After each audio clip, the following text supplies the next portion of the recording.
Welcome to today's Industry and Campus webinar, Seneca College's Journey to Delivering Impactful Cloud Skills in Continuing Ed. I'm Jason Barton. I'm the Online Event Production Manager at EDUCAUSE, and I'll be your host for today. EDUCAUSE platforms, cloud-related technology courses, are among the top pursued curricula in continued education. While higher education institutions are trying to address the high demand, they face many challenges in course delivery, operations, and management of cloud-based lab environments. Accessibility, expenses, and inadequate technical configurations are among their major obstacles. A pioneer in the Canadian education industry, Seneca College has taken a student-centric approach to evolve its campus IT department and deliver impactful continuing education programs on modern cloud technologies. In today's session, David Trinh from Seneca College will shed light on cloud adoption for course delivery and its scope in terms of cost management, delivery of advanced technology courses, and improved student employment opportunities through hands-on learning. And with that, let's begin today's Industry and Campus webinar, Seneca College's Journey to Delivering Impactful Cloud Skills in Continuing Ed. Amit, over to you. Thank you, Jason, very much. And good afternoon, everybody. And thanks a lot for joining us today. We have, an exciting hour coming up. We are going to talk a lot about how Seneca is, leading the adoption of cloud in education industry in Canada. So before we get to that, my name is Amit Malik. I'm part of Spektra Systems. And Spektra Systems, we are a cloud solutions company. We have a platform, Cloud Labs, which is used by educational institutes across North America to enable effective hands-on learning in institutions. And I am the Chief Operating Officer at Spektra Systems, and I basically, work with a lot of institutes across North America to, modernize the lab experiences in education. So over to you, David. Fantastic. And thank you, everyone, for joining us today. My name is David. I'm the Academic Program Manager for Seneca College in the School of IT Administration and Security. Now, prior to being being a academic program manager, I was a professor teaching in some of the courses within this school. In this post-secondary institution, we've been adopting cloud in a number of our courses, and I'm happy to and excited to share with you some of the strategies that we have used. Awesome, thank you, David. So as Jason mentioned, please do use the chat window to ask any questions or share any thoughts that you might have throughout this 1 hour. And we have about some 40-45 minutes of discussion planned. So we also have a good 15-20 minutes in the end reserved for questions. So feel free to ask questions during the session, or keep it till the end depending on what suits best for you. So I think with that, we can get started. So welcome everyone again. And today our goal is to basically discuss what Seneca is doing when it comes to cloud adoption, and what are some of the challenges, what are some of the journey and learning experiences that Seneca had, and we would be hearing from David on that. So with that, a lot has changed in the last 2.5 years. With pandemic, everything changed. The entire learning industry changed to remotely all of a sudden, and a lot of impact we all had as a humanity as well. So I would like to understand from you, David, that how did pandemic impact Seneca or education industry in general, and how did everything changed overnight? Hey, you know what? I want to say that this didn't just affect Seneca, but also every organization, right? A lot of the organizations needed to be nimble and be able to be flexible, pivot accordingly, right, to the changing times. And Seneca is no different. We were able to pivot with the support of our ITS team, our IT support team. So some of the changes that occurred when the pandemic struck, when it comes to, say, for example, meetings, in-person meetings, we start leveraging tools like Microsoft Teams to collaborate, to meet virtually. your classes. Classrooms are now, in a virtual classroom using different technologies. Microsoft Teams being one of them. Zoom, something that everyone is a tool that everyone's very familiar with. We looked at labs as well. So, for example, some of the labs where you're using maybe like a Cisco lab, we had to revert to maybe simulators for the online experience. Now, cloud, in the sense of cloud, we've adopted it actually quite recently, and we introduced a new program called the Cloud Architecture and Administration Program, a grad cert. And in terms of that program, we were able to leverage the cloud, and instead of having to be in person, we could actually have students who are joining remotely to work on those in those classes in those labs.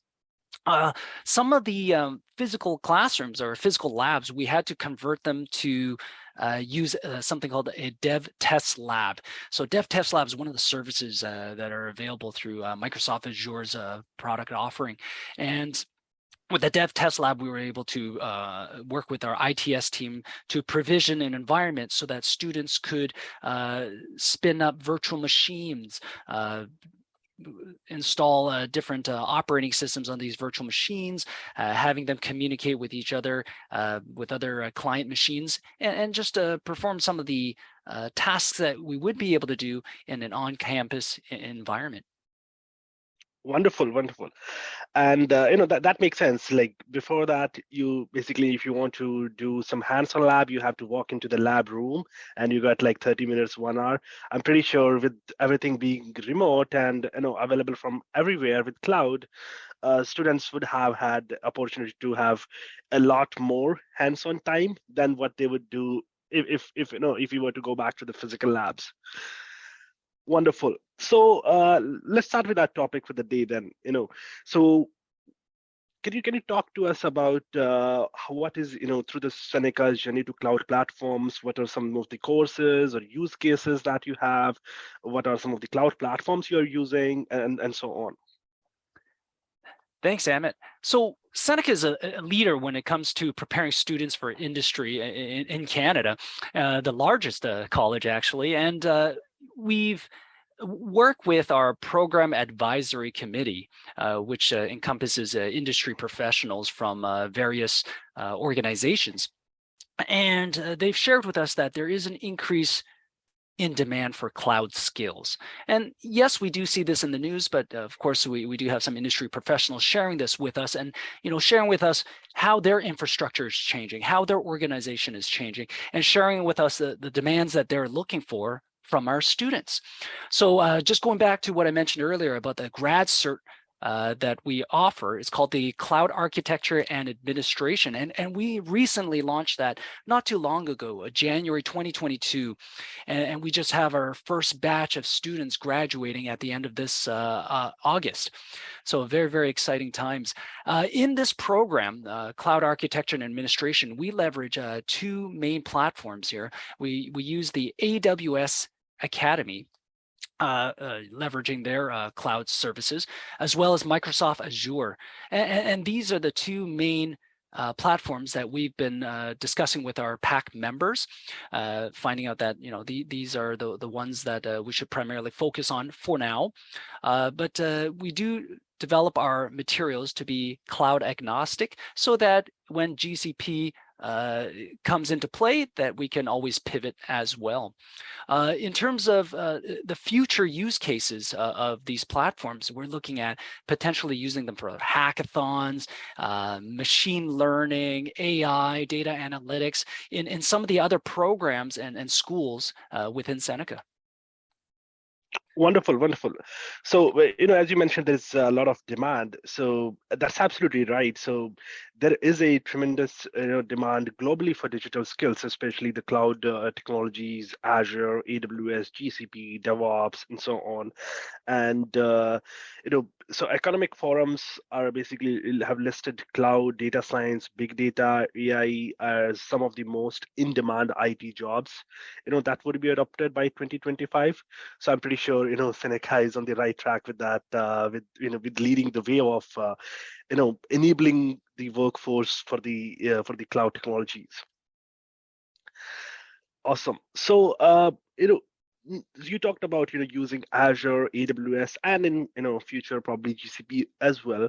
So when it comes to using these cloud platforms, before we get into challenges and how do you plan for that, I would like to understand from you as a professor as well as an academic program manager, how important it is to have lab experiences for these courses in continuing ed or in general education as well, or and how crucial it is for the students to have that lab experience to be ready, to be job ready.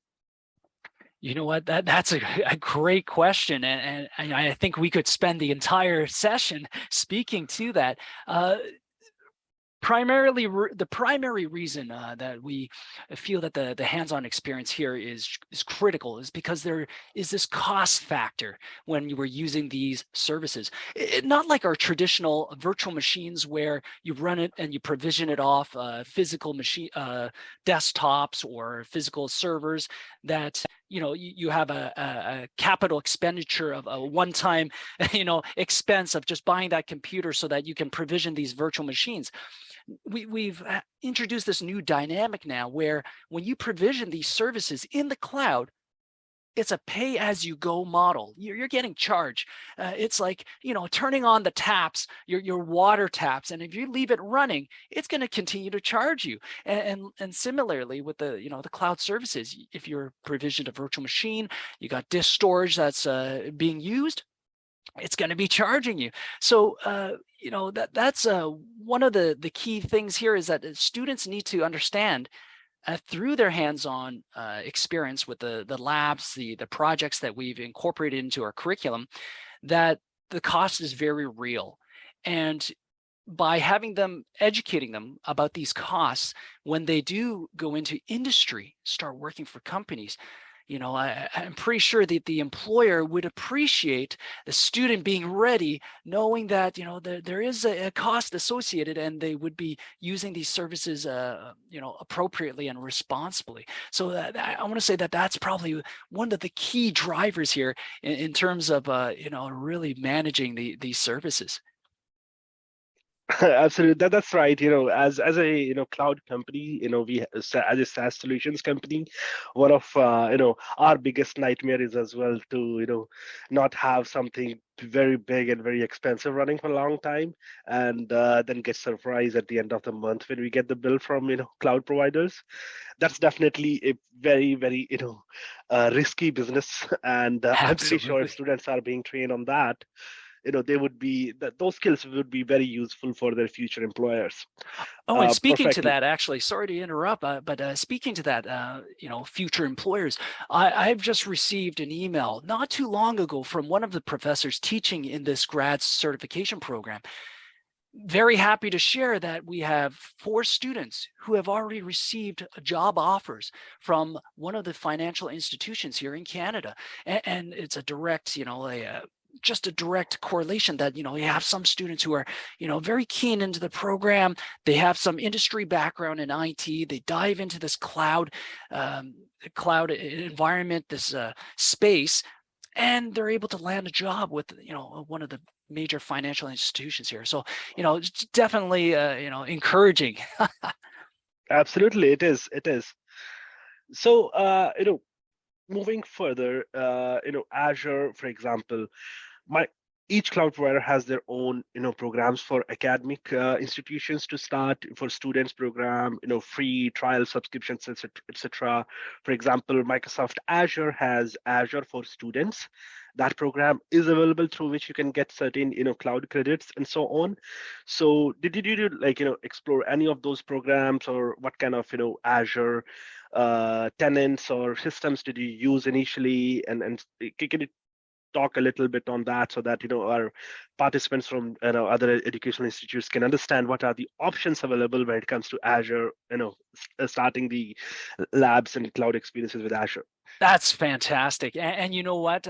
Yes, I want to say that probably most institutions probably started off with using Azure for students, if you are using Microsoft Azure. And that's what we've started off with. And we needed we already have a working relationship with Microsoft. And so we leveraged the Azure for students. So this program offers students $100 to use throughout the year. Now that's from the inception of when they've registered their account. And with this $100, the students have access to a number of the Microsoft Azure services. Now, while there's some services that are available, some may not be available with this subscription. One of the challenges here is that because this subscription is tied to the student's account, our instructors, our professors do not have visibility to what resources they are provisioning, as well as their cost management. So students could potentially be provisioning different services, having them run over time, because they're experimenting, they're exploring their environment, and I get it. I was a student one time, and you're trying to experiment, figure out how things work, trying to break things, and so what happens is, the professor doesn't have visibility to that, and that's one of the challenges. Is that if the student, emails the professor, says, "Hey, this isn't working for me. I don't know why," and you have to start a screen share, right? I mean, and then to get that going, it does take some time to get a screen share with the student, especially during the virtual environment, right? So that's one of the challenges there. Another challenge here is that the $100 is not reloadable. I want to say, I always relate it back to like going to like a those arcades where you have like the digital cards that you can kind of reload with money. Yeah, you just want to top it back up. But unfortunately, there's no top up available for this $100 credit through the Azure for Students subscription. So while they do allow for top up after a year, so you can top up back to $100, but throughout the year, we do have multiple courses that are being offered that require a subscription. So sometimes we may have multiple courses within the same semester. So sometimes what happens is that students working with some services, one course, and then they're trying to provision something in another course, and they start getting overlapped within perhaps their own resource group, and it gets a little bit confusing. So trying to have another subscription makes it very difficult, right?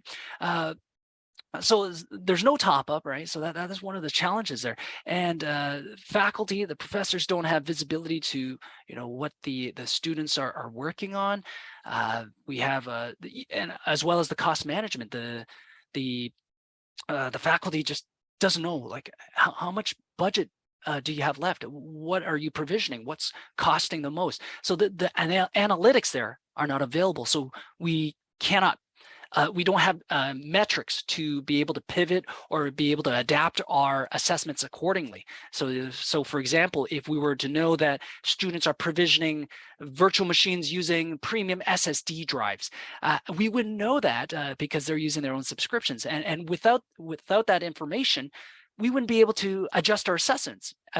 Maybe we need to pivot and say, hey, you know what, instead of using SSD drives, let's convert them to hard disk drives, right? Maybe we don't need to use these premium storage services. So Understood. Yeah, so using these Azure for Students subscription, it was a great launch pad to get started. And fortunately, we've been blessed to meet Spektra. And Spektra has this offering called the Cloud Labs platform. And with this platform, it was able to overcome some of these challenges. So actually overcome all the challenges. So we would be able to start with a budget. Say, for example, we give the student $50. And if the student exceeds that $50, the platform would be able to shut off their taps, and we would be able to decide, okay, what do we want to do? Do we want to give them additional credits? with this platform, we allow professors to have visibility now to all the students' work. So now the professor can actually log into the Azure portal, be able to see what students have provisioned. They can review the cost management of each of the students. On top of that, the professor can also have in a separate account, a student account as well. So now the professor can have an instructor account with a student account. On top of that, students can have multiple accounts, which they can use specifically for certain courses. And that's one of the key things here is that being able to allow students to use specific accounts for specific needs or specific courses. And that way we can track how much are you using in one course versus the other. And now, because we have that metric now, we're able to pivot. We're able to maybe adjust our assessments or perhaps determine, is this budget appropriate for this course, or do we need to up it? Maybe at first we thought $50 was sufficient. Maybe that's not the case. Maybe we need to increase it to $75 and so forth. Understood.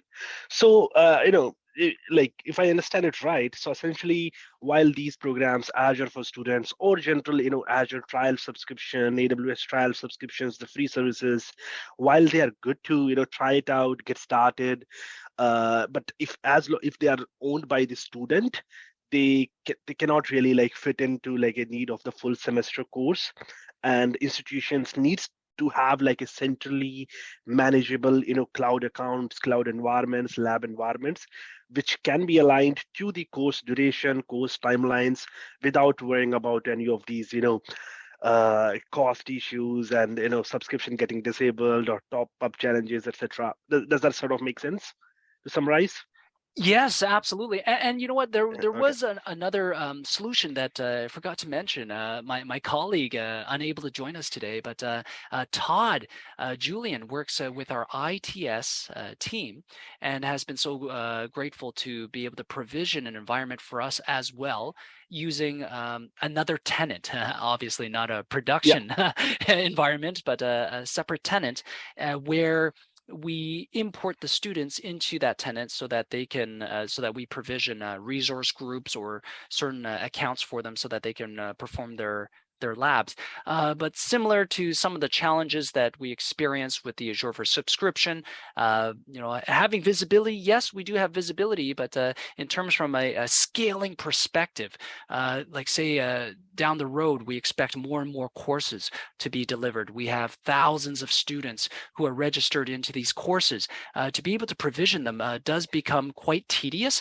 and that's where the Cloud Labs platform has been able to bridge that gap for us. Understood. That's actually, pretty common problem that I've also seen with many other institutions, that, a lot of time when you're training people on these cloud skills, you need to give them full access on everything, including the tenant, not just like a virtual machine. And obviously you cannot give full access to students on your institution tenant, you don't want to do that. So it is important to have all these thousands of tenants available, which can be reused, distributed to students at scale, which is pretty crucial here. The scale is the key part, right?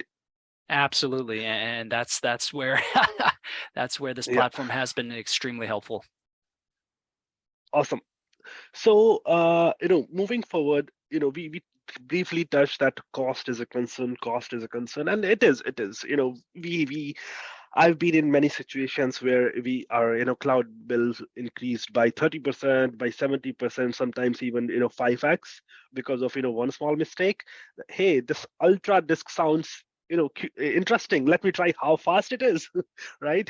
So how fast can it get? And cloud can get really fast as long as you're paying. So what is Seneca's approach to this whole governance and cost management aspect of having, to manage all these thousands of cloud accounts for different kind of lab environment? Like how do you manage cost? How do you ensure, you stay in budget and so on? You know what? That's a fantastic question. And when it comes to cost management perspective, we can't just rely on the student to be fully responsible for that cost. And so what we do is we use a I want to say kind of a different approaches to help manage the cost. So we'll look at assessments. Within the assessments, we build in instructions to the students, providing them detailed instructions that, when you're completed your lab, make sure to perhaps delete all your resources so that, you're not being charged. Building into the assessments that if you are able to complete this course within a certain budget, now that becomes part of your final grade. So without some stake into your grades, the student tends to not, put as much a focus on that management piece. So the assessment piece is definitely a key part in ensuring that students are watching their budgets. From the infrastructure standpoint, we look at setting up, I guess what you call guardrails in place. So, with the Cloud Labs platform, we were able to view some of the metrics, and we found that the premium SSDs were, driving the costs through the roof. And so most of the assessments, or almost all the assessments, I want to say, do not require premium SSDs. So, we're able to just, shut that off, and then so the students have to use the standard HDD. So setting up these type of guardrails from the infrastructure standpoint to ensure that the students are aware that some services are not available to them, but not restricting them too much so that they still learn to be responsible when they are provisioning these type of services. We also look at receiving email alerts. So one of the things that's nice with this platform is that students, they receive daily reminders as to how much budget they've used, how much is remaining, so that they can keep on track in terms of their budget for the remainder of the semester. On top of that, they also have reader access to their own subscription. So students are provided with their own subscription, and when they have reader access to that, they can actually see the cost trends, and they can set up their own budget alerts, budget reminders, depending on which assessments they're working on, or perhaps certain alerts and when they hit certain key targets. Some other things that we also deploy, so that was the infrastructure standpoint. We looked at the assessments. We also look at different deployment strategies. So when students are provisioning their different services, sometimes they're waiting for certain services to provision before they launch other things. So we sometimes build into the assessments scripts. So sometimes we deploy certain scripts to allow the students to just re-provision the entire environment. So it's almost like an infrastructure as a code, so that the student can kind of ramp up to where they've left off, instead of having to spend maybe half the class trying to re-provision everything just to get that environment set back up again, because they've deleted it from their previous lab.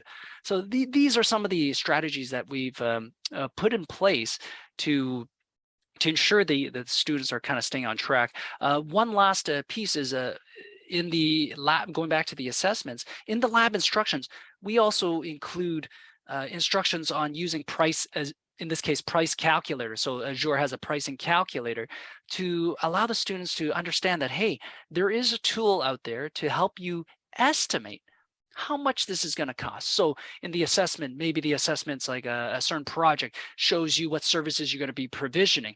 So having the student kind of spec out what the project is going to cost them. How much is it going to cost? How much would it cost them if they run it over 3 days without turning off their services? So it gives them an idea that, okay, yes, I got to be very diligent when it comes to this management piece. Got it. Understood. Just one thing before we continue. So looks like there was a technical issue with the chat window. As Jason mentioned, that problem should be fixed now. So everyone should be able to use the chat window now. So please do use the chat window to share your thoughts, ask any questions, and so on. So interesting, take David as just to summarize, as I understand, while as an institute you need to have the required, alerts, reporting, and budgeting and all of that in place. It is it looks like that it is very impactful and useful as the way you're telling to involve students in the process rather than just telling them, hey, you get $50, do that's all. And but rather than just making it very hard on them that, hey, we don't know how you manage it, just manage it in the $50. uh, Involve them in the process so that they learn what costs money, what doesn't cost money. Premium ssds, like you mentioned, it is typically when it comes to cloud environments, a general understanding is that, okay, if my VM is running, it is going to cost me money. If it is not running, it's not going to cost me money. While that's technically true, there is a lot more to that, like disks, which will always cost you money even when the VM is not running. And provisioning ssds when VMs are stopped could be really expensive affair. So I'm pretty sure these kind of, I would say, real world practical knowledge would really help them to be prepared when they have to manage cloud budget on their own in future.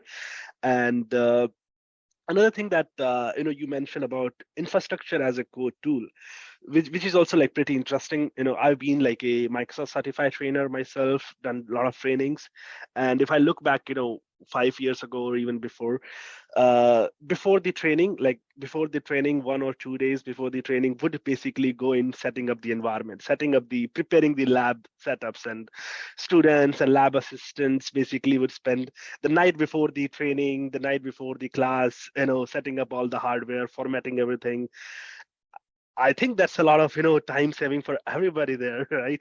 So that you don't have to worry about preparing the base, and you can start learning with what actually matters. Absolutely. And you know what? One of the things with our classes is it is time restricted. I mean, classes we run, possibly the lab class only runs only for 2 hours. So for the student to spend half the time trying to provision the environment from maybe the last week, it's very time consuming. And if we can automate that, it definitely gives that student a better experience. I noticed in our one of our attendees has their hand up. Is it Sashi Kiran? Do you have a question for us? Perhaps you could put it in the chat. I see that you did put a question, but I see your hand is still up.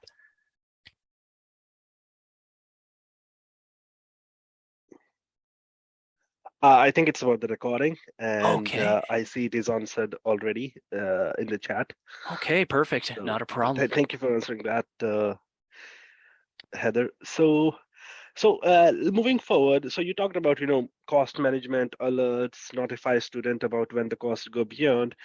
What would you do if when a student run out of the allocated Azure budget? Like, how do you handle those situations? Because I'm pretty sure like somebody would create something which is not supposed to be create, or somebody would leave something running which is not supposed to be left running.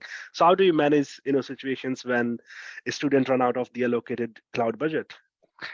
So with the Cloud Labs platform, when they do used when they have used or exceeded their budget, what we've been doing is we've been locking their accounts, but not just locking their accounts, because locking their accounts just means the student can't log into the portal anymore using their accounts. The services that they provision could potentially still be running in the background, generating additional costs to where we set our limits to. So we've been deleting all the resources, working with our team here to make sure that the accounts are locked and deleted when the student has reached their budgets. And then, of course, depending on your institution, deciding, how do you want to proceed once they have exceeded? Do you give them a kind of like a second chance? Do you want to, maybe have a discussion with the student, try to understand, what may have happened? And, with the instructor having access to the students' accounts and having the reader access to their subscriptions, the professor themselves could actually take a look into the logs and find out, what was provisioned, what was costing you, this money. And we have a lab technologist who has access to the Cloud Labs portal. So this is a separate portal from the Azure portal. And within that portal, we have metrics in there that will let us know what the student has provisioned, and it shows date stamps, shows us what services, what's the cost of those services. So we have seen situations where students have forgotten to turn off their SQL database, and they're getting charged $20, $25 a day, and it's an unfortunate situation, but definitely a learning experience. Got it. So, would you, also advise, like you mentioned, at some point of time, it's the really an economic decision whether to increase the budget or not. Would you advise the institution to have like a soft limit and a hard limit, like a soft limit shared with students with some, some buffer, which would, translate into an, hard limit as well? You know what, that you nailed it. You nailed it, Amit. And one of the challenges with any of the cloud platforms, GCP, AWS, Azure, they all experience this type of challenges. When you try to set a hard limit, say for example $100, and you set that hard limit and you want it to stop immediately at $100, the billing is and the cost management is not live. There is slight delays. I think with Microsoft, it's approximately 2 to 3 days delay that you may not see the actual cost until 2-3 days later. So even though we stop the services at say $100, by the third day we may see these costs coming through. So you might end up having a charge of say $110. So back to Amit's point about hard and soft budget limits, institutions who plan on incorporating cloud into your curriculum, you'll want to consider looking at setting these soft limits. Say for example, if your bottom line is $100, you may want to set a soft limit of say, we're going to stop the services at, let's say $75 or maybe even $80, so that if there is any service that may be charged 2-3 days later, then it will get very close to that $100. Awesome. Thank you, David, for sharing that. So just for everybody's reference, we are now approaching towards the end of the webinar. So if you have any questions, please do use the chat window, to ask your questions, and we would be switching to all the Q&A in another 5 to 7 minutes.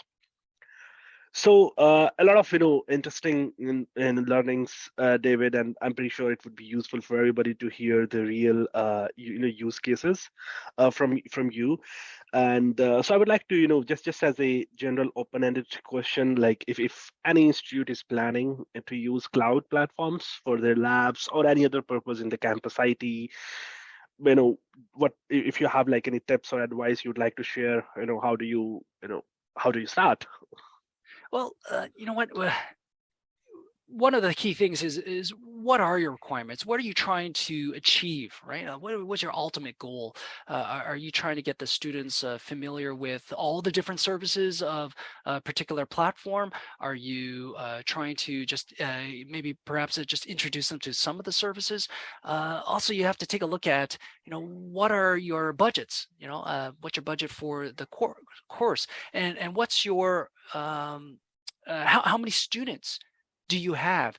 So you'll need to predict or calculate that so that you can budget accordingly. So as an example, with some of our courses, we expect anywhere from 30 to 40 students per course. And if we have 20 courses, that could definitely scale, right? I mean, in terms of the cost, right? And you want to make sure to be cognizant of that when you are trying to adopt cloud into your programs. You also want to consider going back to what we were talking about earlier with guardrails and assessments. You want to make sure that when you are designing the assessments, make sure that the instructions are very clear.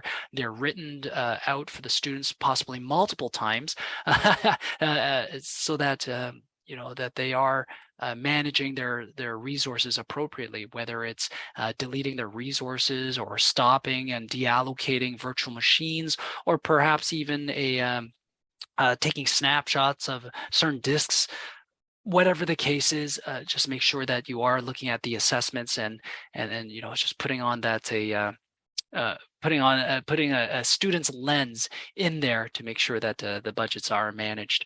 And also, if you are looking to adopt this, and maybe some of our friends today who are joined us have maybe started their journey in the cloud and looked at Azure for Students, you may want to also consider looking at connecting with Amit's team and looking at this Cloud Labs platform. Wonderful. Thank you, David. So I want to talk, very briefly about Cloud Labs platform once before we switch to Q&A. So at this point, I'm gonna share my screen real quick. I hope everyone can see my screen. All good, Amit. We see it. Okay. Perfect. Yeah. So thank you, David, for sharing all that knowledge and wisdom.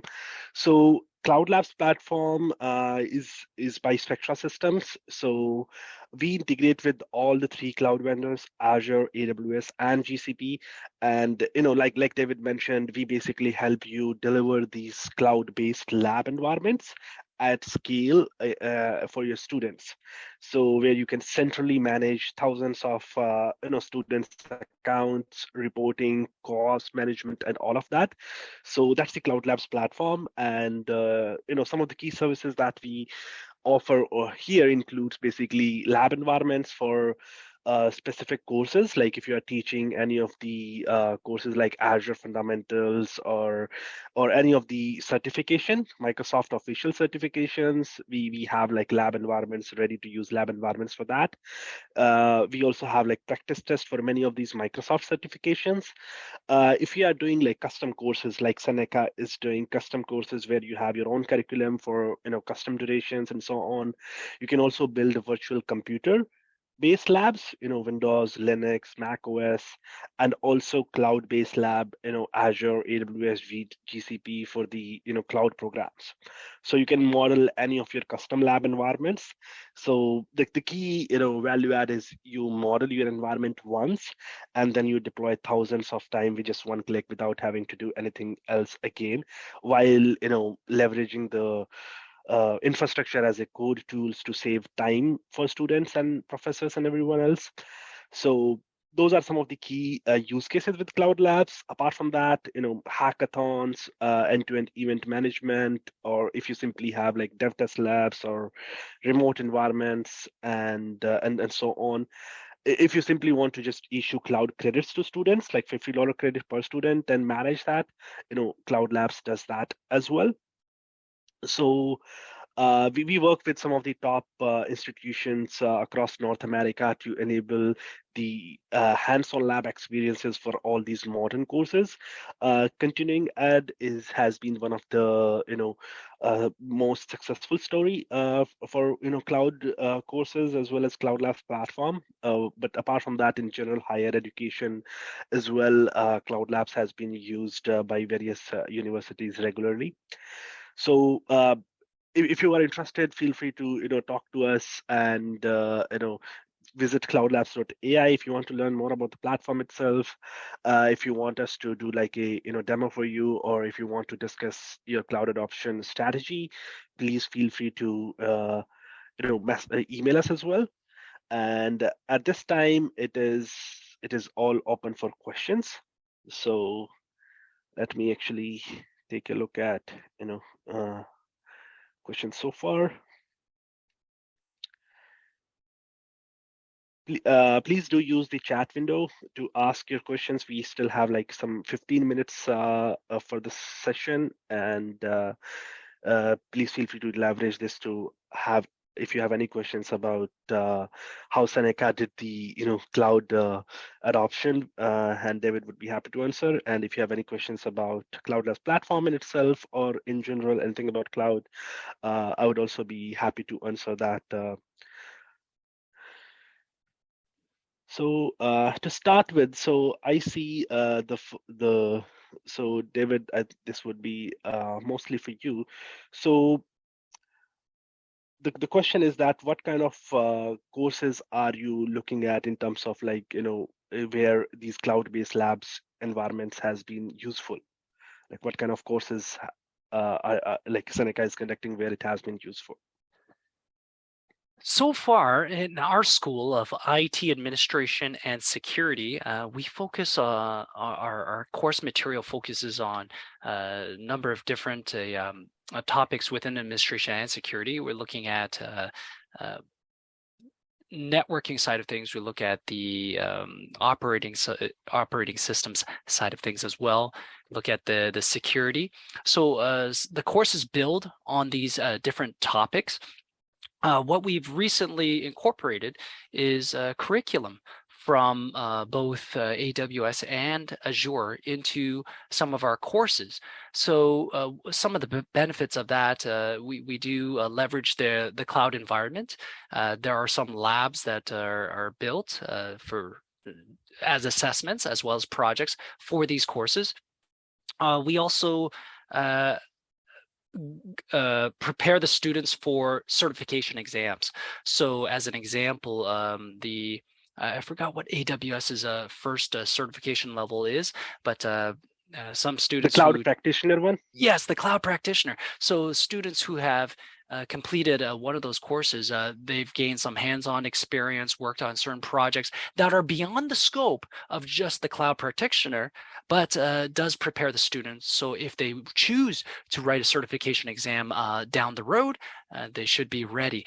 Similarly with Microsoft Azure, the fundamentals, there are different services that are being explored in the course, but we also do deeper dives using our assessments, project work, and the students gain a better understanding of specific services. And again, just preparing them for the fundamentals exam if they choose to write that down the road. Wonderful, thank you. Thank you for answering that, David. So the next question here is, how do you manage licensing for lab accounts? I think I can take that up. David, feel free to add, though. So when it comes to licensing, so typically like institutions would have, every student would have their own student ID, including email address, which would be licensed with the appropriate license decided by the institute. But when it comes to these lab accounts, the license requirement really depends on course to course. Like, for example, if it is a general Azure administrator or cloud related course, you may not need those advanced Microsoft 365 E5 licenses, etc. But if it is more of like an enterprise administrator course, you need those advanced E5 licenses. So essentially how it is managed is that depending on the course, depending on the license requirements, you basically assign special licenses to those lab accounts for the period when they are being used. So for example, if in a month there are 20 students doing certain course which require M365 E5 license, you could buy only for those 20 students, and basically at the end of the month or once the duration is over, those licenses can be returned. And Cloud Labs manages that automatically as well. The Cloud Labs automatically manages the Microsoft licensing, Microsoft Cloud license purchase, return, assignment, all of that automatically. Do you want to add anything to that, David? No, that's fantastic. And you know what? In some of the classes that I've taught, I was able to leverage some of these licenses as well as an instructor to just demonstrate some of the features of cloud. So as an example, setting up a multi-factor authentication requires, if I remember correctly, a P2 license. And, just speaking with the, Amit's team, we were able to get that configured fairly quickly so that I was ready for that, ready to demonstrate that in class. So, just back to Amit's point, if there are certain licenses that you do need for your classes, reaching out to their team, get that provisioned so that you're ready for class to, demonstrate to your students. Got it. Thank you, David, for adding that up. So, Catherine, I just switched the slide. I think you should be able to see the overall services offering slide again. So moving forward, there's another question. So if you are using Cloud Labs, do we need to get our own Azure accounts? Oh, that's So a great question. Okay, sure. Yeah, yeah. Please, if you like. Sure. Absolutely. So, so the answer is no. You do not need to bring your own Azure accounts in order to use Cloud Labs. So, Cloud Labs is a management platform for all the three cloud platforms: Azure, AWS, and GCP. And we provide our own cloud accounts. So we manage tens of thousands of cloud accounts across the vendors, and we manage that centrally to have the cost aspects, reporting, automation, all of that enabled. So you don't have to bring your own cloud accounts to use Cloud Labs. However, and the main reason is because depending on course to course, there might be special requirement to have one tenant per student, which can get pretty difficult to manage when it comes to issuing at scale. So with Cloud Labs, we manages all those thousands of tenant automatically. We reshuffle them, reassign to students, clean them up, set the cost alert, and all of that.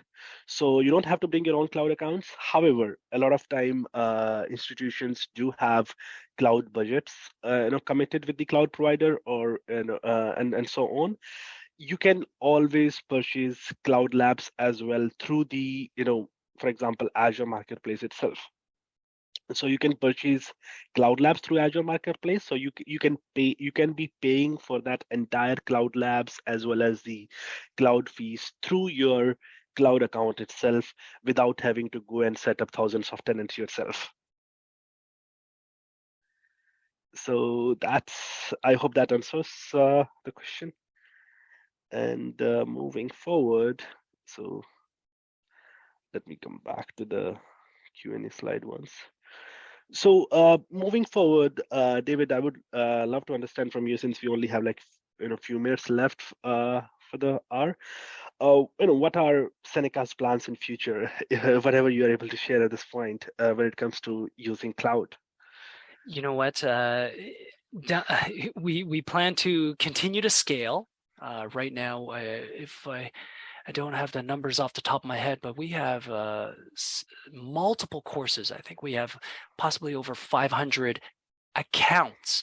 So not necessarily students, but accounts. So some students may have multiple accounts because they're taking multiple cloud courses per semester, but I believe we have about 500 accounts that have been provisioned for this summer, and I suspect that we plan to continue to scale that. We do have a